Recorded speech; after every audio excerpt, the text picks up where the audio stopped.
ముంబై ఎందుకు వచ్చావు? చెప్పరా, ముంబై ఎందుకు వచ్చావు? క్లోజప్ వేసాను. ముంబై ఎందుకు వచ్చావు చెప్పు. ఒకసారి చూడొచ్చు కదా. ఎందుకు వచ్చావు ముంబై నువ్వు? చెప్పావు మా కదా. ఆయన చేతి తిట్టించుకోవడానికి. అవునా? పాపం నాన్న, ఎన్ని తిట్టాను. సారీ నాన్న, నిన్ను చాలా తిట్టాను. వ్యూవర్స్ మీరు అనుకుంటారు కానీ వేరే వేరే ఊర్లు తీసుకెళ్ళి మా ఆవిడని బాగా చూసుకుంటానని ఒక తిరిదే తిట్టేశానండి మా ఆవిడ. నేను సారీ అండి. పాపం మా ఆవిడకి అందరి ముందు క్షమాపణ చెప్తున్నాను. పాపం చాలా ఇబ్బంది పెట్టాను మా ఆవిడని. సారీ నాన్న, ఐఎమ్ సారీ.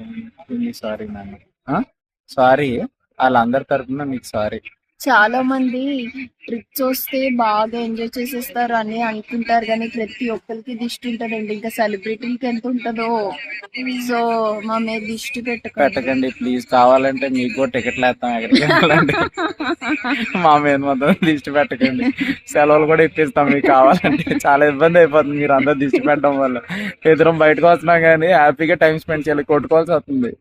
ఓకేనా? అది ఎందుకు తీసామో ఈ వీడియో కూడా తెలీదు. ఎందుకు అలా తీసి మీ అందరితో షేర్ చేసుకోవాలనిపించింది.